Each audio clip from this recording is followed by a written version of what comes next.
Yo, what is up? It has been a very long time since I have decided to make a video, but I got that itch, in the good way, not in the bad way. With the Grizzlies having such a tumultuous, awful, historically injury riddled season, they got a very good draft pick choice here. So it probably theoretically should be the last time that this happens. But that's just, like they have not been healthy for the last 3 years. But so today's show, we are going to be doing a live reaction to the lottery. And then right after, I will be doing my first initial mock draft, just kind of like going off of with just the understanding that if these people actually draft and don't trade away the picks. These are the players that I think that they should go into that range, because at the end of the day, it's all about fit as well, which I'm a big proponent of. Always draft best available. I think drafting based on need gets you into really hot water with players like Marvin Bagley, players like James Wiseman, Hasheem Thabeet. Just a lot of nonsense, which you should just always take the best player, because you can plan and say, oh, well, the Kings already had De'Aaron Fox. They didn't need Luka Doncic. But it's like, okay. But, you don't know the future. And, Luka ended up being like this Hall of Famer that's going to be, probably like a top 20 player all time. Maybe higher, just depending on his rings and things like that. But, I'm sure that Fox could have figured out a way to play with Luka. So I know it would be an entirely different team. So we're just kind of going to get into things before the lottery kind of happens. I tried to stream it on the computer, but it wasn't looking right. So I've just got my a TV in the background there for you, so you can check that out. If the volume is kind of high, let me know, and we can turn it on. Let's just kind of go over a couple of things here. Who are the possible stars? Because all that I've heard is how weak this draft is, which to me I think is a little lazy. I think every draft is going to have stars. Every draft is going to have rotational players. Every draft is going to have 10-year vets. And then also busts. So it's all about your front office, and you should never go into a mindset of, oh, let's just trade this pick because it's a weak draft. You always go into it trying to swing for the fences, trying to get a really good player. I think when you try to get a single at your draft pick and just hope that it's a person that is a rotational player for the next 5 years or so, I think that you're already going into it failing. So people that are like, oh, you should just take Zach Edey, like he's a really solid big man, he'll be good for the next how many years. It's like if you already know his ceiling is going to be 15 minutes per night, guy off the bench who's going to get busted up in most pick and rolls, but you might need a guy to get in there just to be like a bruiser. Like, why are you wasting a pick on that guy? Like, if he comes to you in round 2, cool. Or if it's like back into the first round, okay. For a team like a team like the Nuggets, I can see doing that because they already have Jokic. But in no way should anybody in the lottery or top 20, take a pick on a guy that's going to be probably in the overall league for maybe like 10 years or so. Also going with guys like Donovan Clingan. I don't think much highly of him beyond Edey. He might move a little bit better. He plays a lot of drop coverage. I think he's going to get busted up a little bit, but he moves a little bit better. He's got a little bit more athleticism. His skill as a passing big man, I think, is a real NBA trait. So I think that going forward could help him out. But just in terms of stars that I think could actually line here, like Alex Sarr looks like the obvious guy. Like, he runs like a guard. He handles the ball. His jumper is not there yet, but he looks like he could be one of those next big men, not as good as a Victor Wembanyama or somebody, but a person who could maybe guard Victor, because he's 7'1", he's got like a 7'3" wingspan, just going forward. But and then maybe like Castle, I think he looks to me almost like a 6'6" Wade. He doesn't shoot well from the outside, but his form looks good enough to keep people at least where they can't fully back off of him. And then he's just a purely utilized guard where he does everything: rebounds, passes well, plays awesome defense, might be the best defender in this draft. I think Ron Holland has a really good chance of being a star as well. Montes Buzelos looks like a guy that is very much high floor, low ceiling. Either he's going to hit and be like like a stud, or he's just never going to get his jump shot right. He's never going to bulk up where he finds a real place to actually play defense. But I mean, like, and then if Rob Dillingham ends up being 6'3" or something and not 6'1", I think that would, because he has all the skills to be like a really good star. But it just unfortunately size can really limit people. And everybody gets to be like, that like Jalen Brunson or somebody. I mean, like most guys are around like Tyus Jones that are like, 6'1", but he looks like he's got some killer instincts. I think he could be really good. So moving on from possible stars, who are the busts? A lot of people are putting a lot of stock into, Dalton Knecht, and it's like, he's already 23. He's played 5 years of college ball. He's most likely a finished product here. Yes, he will be able to shoot jump shot. He's got a little bit of bounce to him. Doesn't play a lot of defense. He's 6'6". He's like maybe a little bit more bouncy, Luke Kennard. So I mean, like he could have a solid career, but depending on where he gets picked, I think he's going to get that tag of a bust. If he goes 15 or 16, then I think that's totally fair. There's no reason he can't be as good as like a Corey Kispert or something, in the league. Other guys who could be busts, everybody really likes Topic. Him getting injured really sucks because he was starting to kind of groove a little bit. People say that his jump shot looks like it should come along. I love his herky jerky style. He could be like a poor man's Luka. We'll see with that. I just, we've been putting a lot of stock into these like, Euro players here recently. And more often than not, it's not really panning out that great. So I guess it just matters. Like if he goes to the Spurs, I think, Pop will take him and make him, like just at the very bottom, at least a solid starter in the league. If he ends up on a bad team like the Wizards or something, they could ruin his entire career. So, so he could be a bust. Zachary Risacher could be a bust. He had that stretch where he hit like 60% from three, and then he finished the year shooting like 20% from three. He runs the court well. I don't know. Something about him. I don't buy it. I'm not sure why. I'm trying to, watch more stuff and listen to people talk about him. I don't see it at all. I'm not sure, what my issue is. I don't know. Reed Shepherd's also really interesting because I think his floor is going to be really awesome. Like he looks like a guy that's going to make all the smart plays. He's going to play his ass off. Both of his parents played, college ball. I think that could really, play like a pretty big factor here in terms of, because like his awareness is already above board because he plays in the passing lanes. He runs well. He makes smart passes.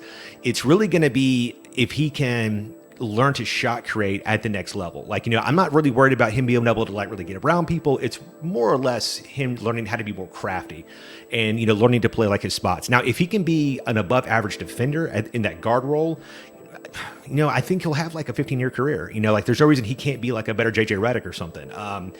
His ceiling high potential might be like a Steve Nash, which is saying a lot.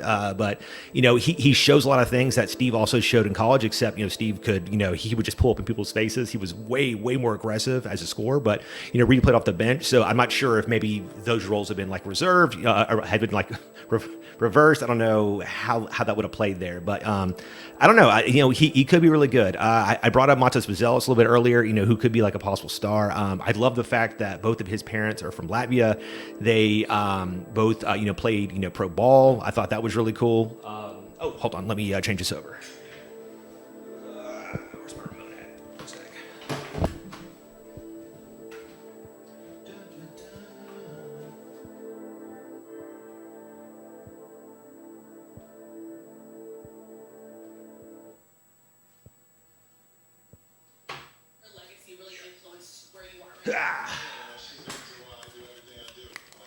Man, I have to cut that out. All right.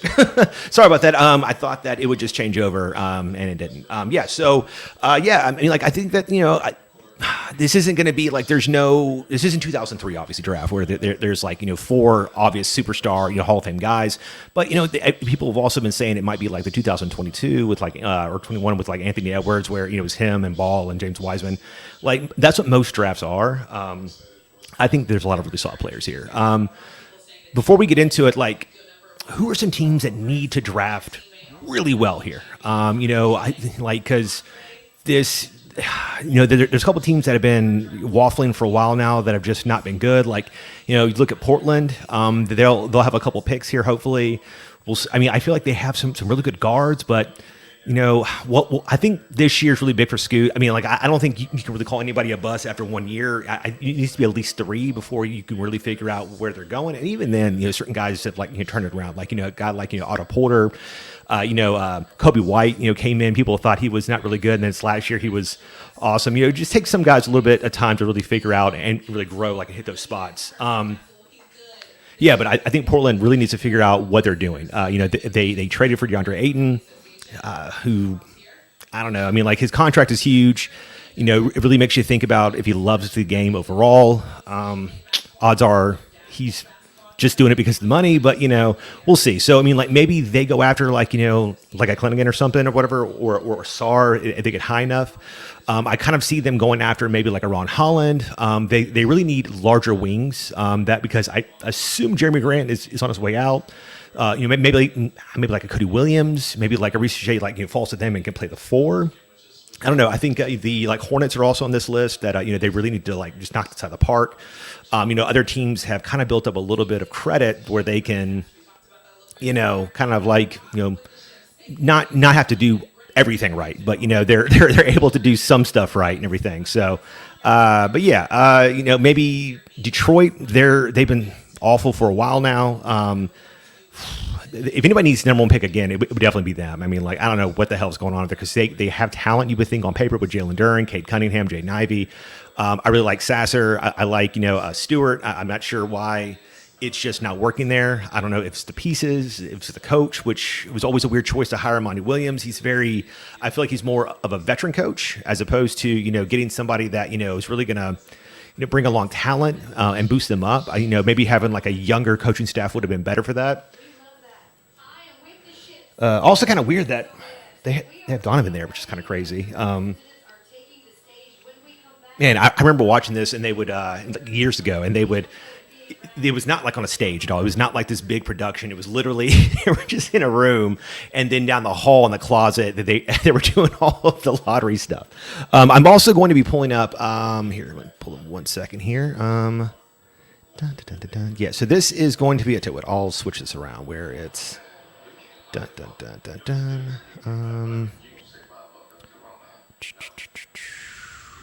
Okay, none of this is right. Give me 1 second.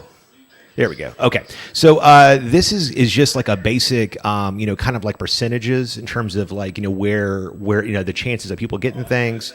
It's weird that Detroit and these teams only have like a 14% chance of winning it. It used to be I think it was like 25% before. I get the whole not trying to have the lottery thing anymore, but it's still. I feel like if your team sucks, you need a little bit more help. But it's also kind of weird because the Grizzlies here are at 32% chance of moving up in general, which seems kind of high. That's just kind of weird to me. But yeah, so they should be getting into, I think, the intros next. So they'll ask each person one really stupid question, and then they'll move on to starting to tell us, what's going on here. Let's get this off the screen. Yeah, so so silly. Yeah, I think it's also weird that they basically everybody in the room already knows exactly who's already won, and they've already taken their phone, so they just gotta sit there and suffer. I remember years ago, back in 2003, when the Grizzlies had a chance to get LeBron James, that awful Charles Oakley trade that ruined the Grizzlies.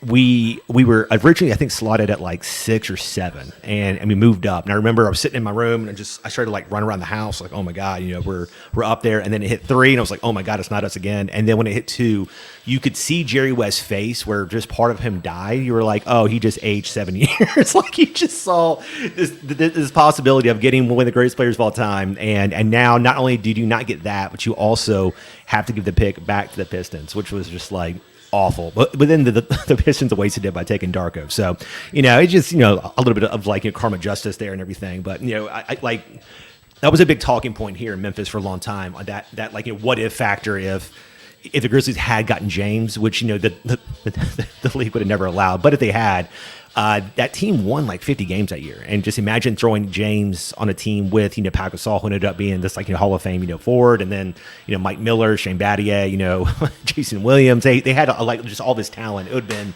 just crazy to have thrown James in there also.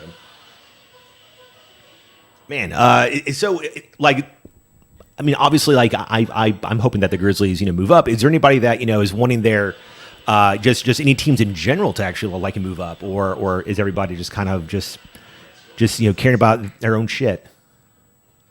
Let's see here, yeah. So I read somewhere yesterday that in the last 4 times that this draft has happened, that the 7, 8, or 9 have actually moved up into the top 4, which would make me think that they would maybe change this a little bit if the whole idea is to not screw over the top teams, but also make people not want to tank as much. But I don't know, man. Just kind of, I'd just be kind of mad if my team just consistently was awful, but then didn't actually didn't actually get any picks. Hey, there's Zach Lemon.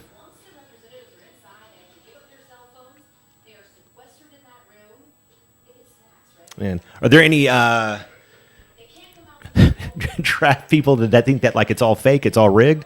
Man, I feel like coming from a small market, it's easy to have that mindset, where you're just like, man, like we just never get lucky. Like the Grizzlies had never had the top pick. We've gotten I think the second 2 times now or 3 times. They wasted it on Hashim Thabit, and then like of course got like John Morant here recently, but.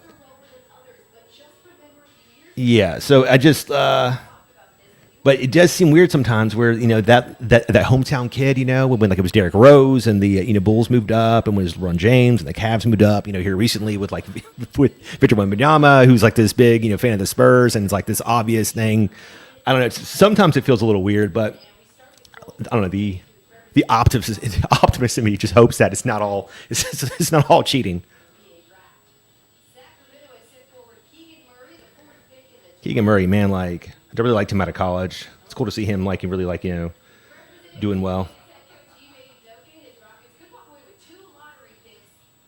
Would be crazy if Houston got 2 picks here. That would like really, I think push them in terms of either like trading away some assets or like because like them adding Adams if he comes back, him being out for it's really really scary. Just him randomly diving on like the floor and his knee getting all like broken and busted up. And then now, he's missed almost like 2 years. It's just at his age. Tayshaun Prince. It's also really weird that, Tayshaun got so involved here with Memphis. Like, he played here for a few years, and then I guess he just really liked it because he's been with the front office here for, I think, like 4 or 5 seasons.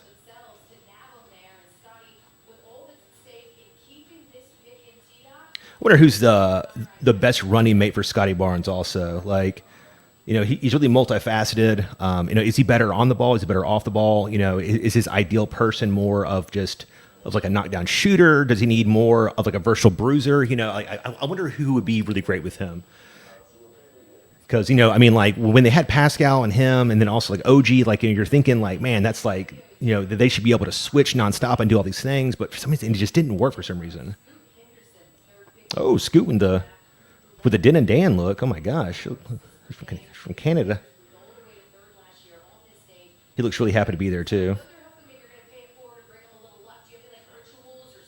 I also think it's weird that people still are like hating on him. Like he's gonna be good, man.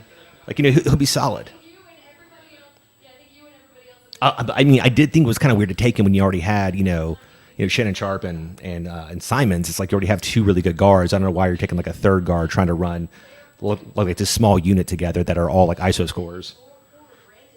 Brandon Miller, man, I was wrong about him. For some reason, it might be because Jordan took him, and Jordan has an awful track record. I assumed that Brandon Miller was going to be bad, and he was really solid, man. Like so, very very pumped for the Hornets to have like their first real like big star probably in a while. Ball has been solid, but he's injured all the time. Sar Thompson was so awesome defensively.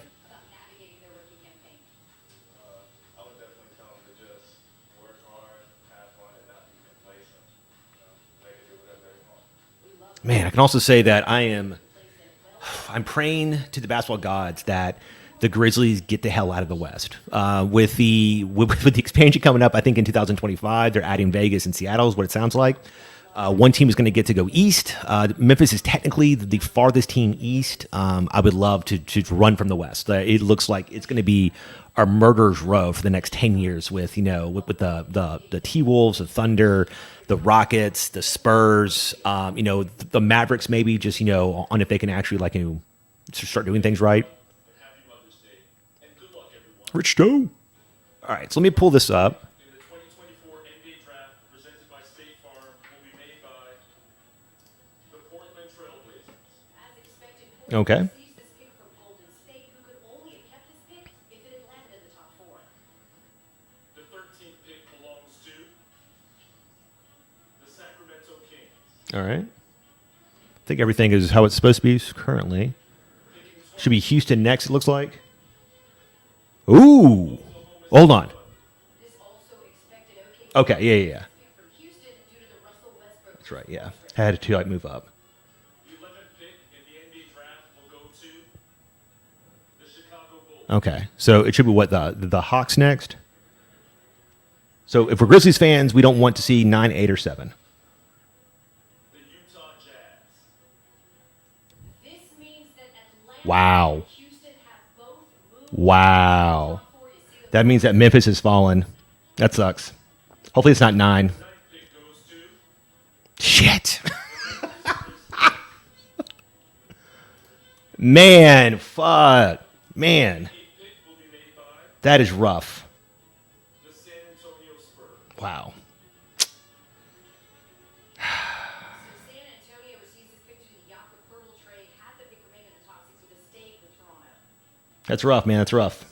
There goes everybody that I wanted, I guess. The Portland Trailblazers. This means that San Antonio has also Wow. moved into the top 4. Nice to be a Spurs fan right now. 6 goes to the Charlotte Hornets. Man. The 5th pick will be made by Oh, man. Detroit. unbelievable. All That is rough. schools, we've got our 4. Wow. The Washington Wizards, the San Wow, man. Sorry about that. Pistons fans, if y'all are out there, that is a rough beat. I continue to not understand why they have the numbers how they are. Obviously the Pistons needed actual help. I don't think that they were tanking at all during the year. They just weren't very good, and they fall to 5 in a draft that doesn't have any obvious routes that you really have to do your homework on, which hasn't been their strongest suit. So it's going to be kind of rough. So what Houston moved up. Let's see what Washington stayed in there. I think the Spurs are in there, and man, who was the 4th one? I think I might have missed that. Hold on.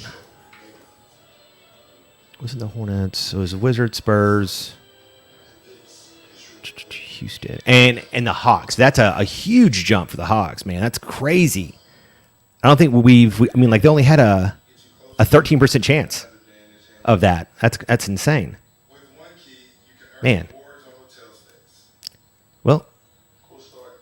that's just kind of what it's like to be a Grizzlies fan, man. Like you hope just for the normal, just hit that just number 7. You're like, all right, let's just get that. It opens up a couple options, but instead it's the worst case scenario. Which means, I would imagine that they trade the pick now.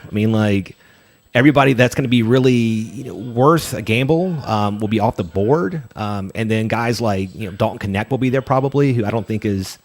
Unless you're going to move off of Luke Kennard and bring in Dalton for half the cost, maybe you do that, but I don't know. If it's me, I probably trade back. And unless like a Ron Holland for some reason falls to you at 9, or like a Donovan McClanahan, for whatever reason falls to you at 9, which I think he goes probably top 7. So I don't think that happens at this point, but I don't know, man. That's rough. Man, yeah, Emil, I agree. I don't think that they cheat, but it definitely looks like that they're trying not to definitely doesn't look good for all the other franchises. That I was a little rough there. So, I mean, let's see. So, what, the Spurs are in the top, 4 here? I mean, everybody's been saying that they would take Topic if they were up there. I wonder how far it is. I mean, like, that could open up other things. I mean, like, I've heard people talk about maybe they get the top pick that they go with Sar, and then you have Sar and Victor together, which I don't like that pairing. I mean, I get it in like a 2K setting where it'd be fun to have two guys that are huge, but I don't think that's a proper way to like really build that team out.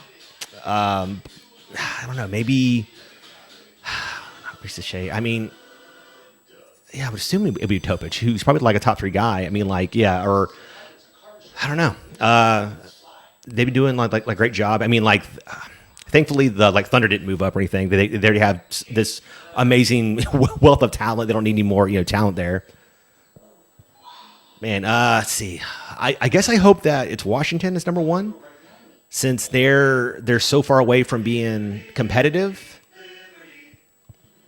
Yeah, that's that could be a fair point. I mean, like they're definitely like a player or so off from them being back in the at least back in the like play-in area. I think like everybody's been talking about them trading for like Trae Young or something.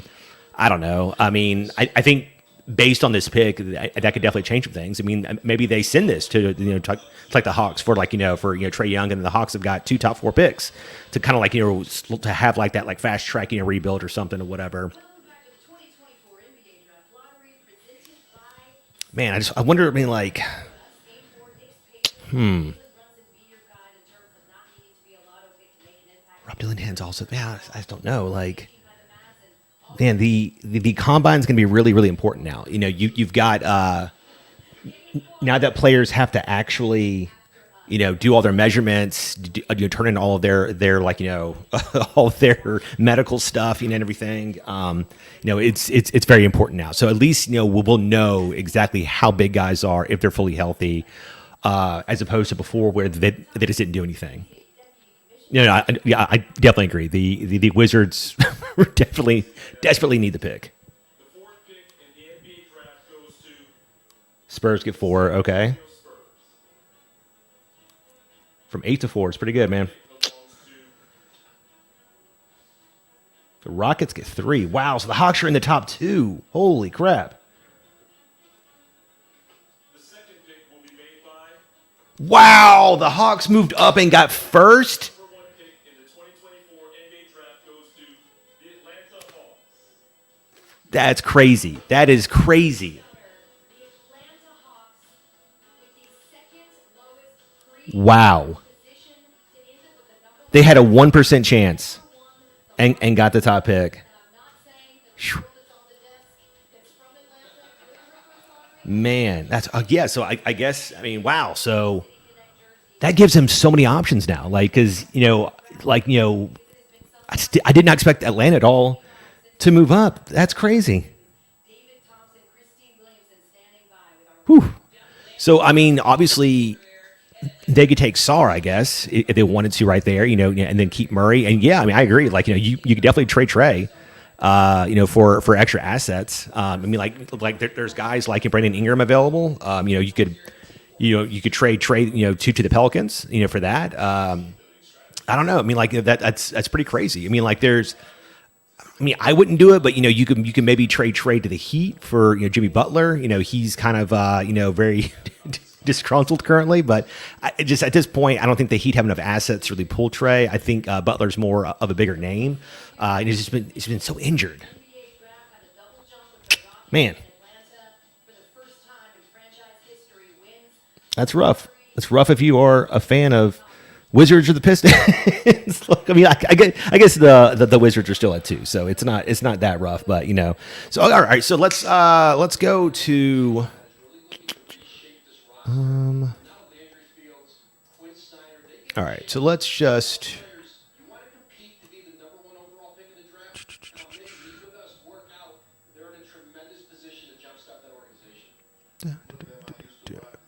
Okay.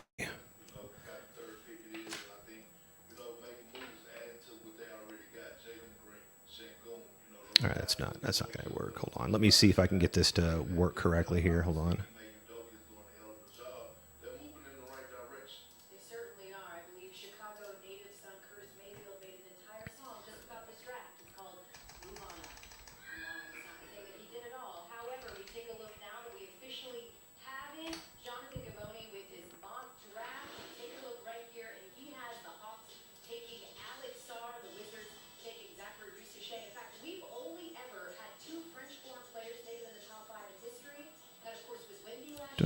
I'm sorry, guys. This is very boring. I apologize. Would it just be the custom order, I guess? Is that what like we're gonna have to do?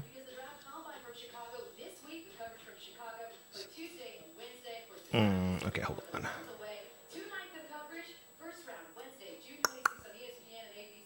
Well, crap. Makes me feel dumb. Okay. Yeah. So I don't know. So I like I don't. I can pull that thing up. Whatever. All right. So Pistons fell way down. So Atlanta. So yeah. I think that the obvious choice is Atlanta goes with Sarr, which goes to Washington. Man. I mean, like people have said, Ricochet. I just. Man. Like. Man, they really need a good guard. I mean, like, I would love to say Topic there to help them, just really get that going. I mean, like, hopefully they can move off of Jordan Poole. I would tentatively guess Topic. I think if Rob Dillingham goes in and just murders it, maybe he gets in there a little bit. Houston was third. I mean, I wonder if they trade their pick. I mean, like. I guess just assuming that they actually keep the pick. I mean, like that might be like a little bit different. Man, third. I mean, I would assume that they need a little bit more versatility on the wing.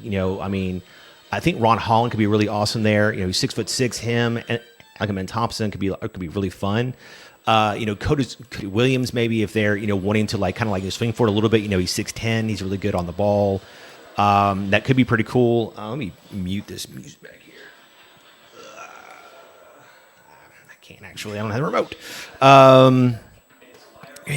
So I mean, I could imagine somewhere in there, could be pretty cool. I need to just do, let's see, mock draft here. Nope.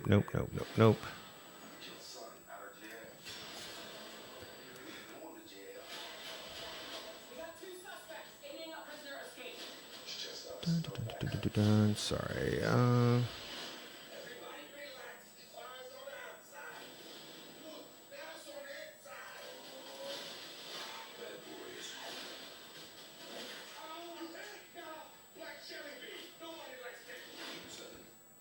Oh, bad boys. Yeah, I don't know. This is, man, I was hoping it would be like already updated to just have everything, unless I'm just doing this dumb. Yeah, I don't know. Yeah, so Houston, and then fourth was the Spurs. I think if Topic falls there, I think they could also go, Rob Dillingham. I think that they need to get a dynamic guard to go with Victor, obviously. For whatever reason, his team froze him out a lot last year. And that's either maybe they don't like him, which I don't want to think that, he's young, he is a little brash and arrogant, but I think he's mainly likable. I think maybe they just didn't have the capability to really get him the ball. And then fifth was the Pistons, who then fall to 5. I think if Ricochet fell there, I think that would make probably like a little bit of sense for them. They need some predictive like outside shooting of some kind on the outside wing. That's what he is supposed to be. So maybe. And then number 6. Oh man, who was that? This is it's so annoying to me. It's not working. Elder talking at family dinner. There's an edible for that. Fruit was just the beginning. Get all kinds of deliciousness delivered in an hour or less at edible.com. See website for details and restrictions. Wake up. The words in your head, you're the only one that can hear them. Say it. Yes. I forget who 6 was. Was 6 the Hornets? I think it was. They have Mark Williams at the 5, LaMelo. I think people talk about Reed Shepherd going there a lot. That would make sense if they're at the 6th spot. I think that's where they were. They need another just really good lockdown, just awesome shooter from the wing and everything. I think that he could definitely be that. Let me turn this off.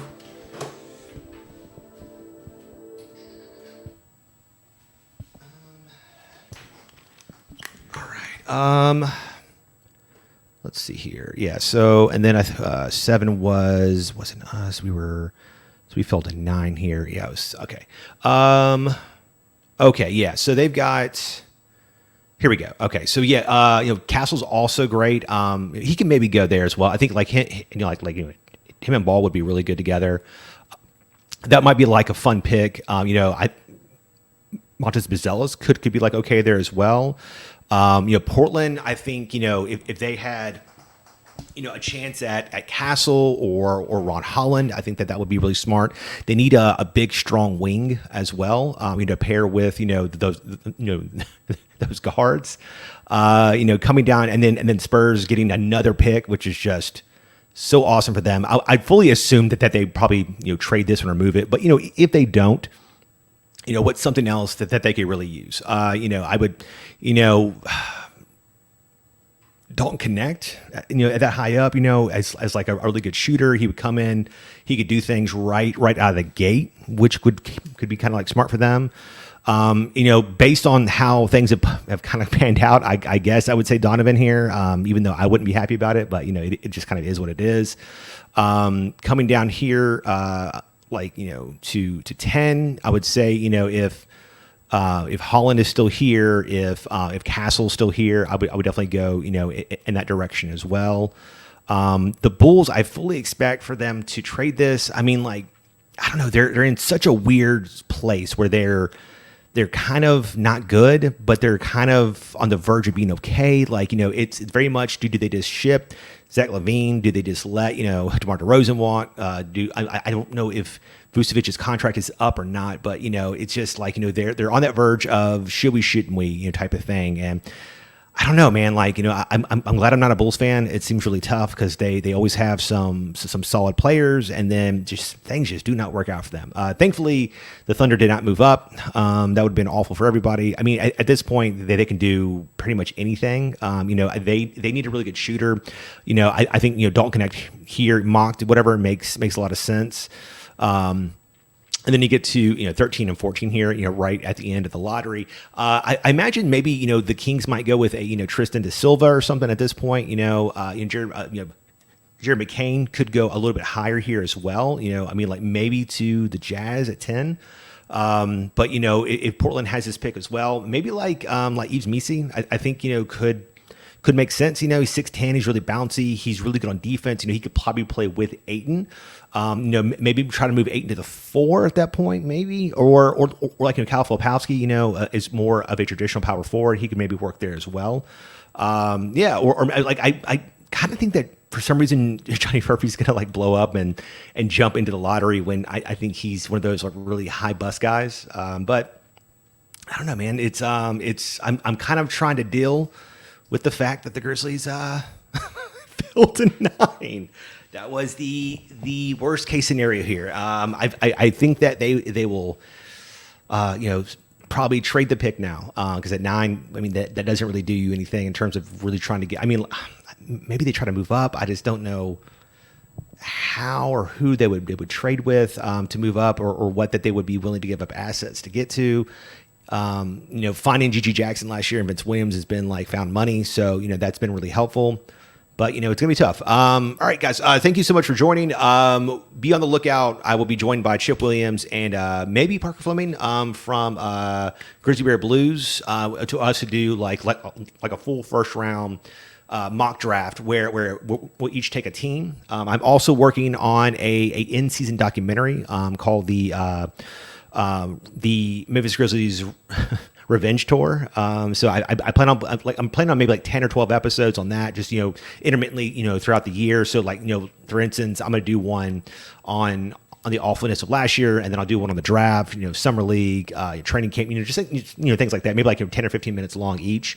So to be on the lookout for that as well. If your team struck gold tonight, hats off to you. Go and have a beer. If your team failed, also have a beer, because that's what I'll be doing. So I'd like to thank everybody for joining me, and y'all have a good one, man. Morant with a running start. Oh my God! Oh my goodness!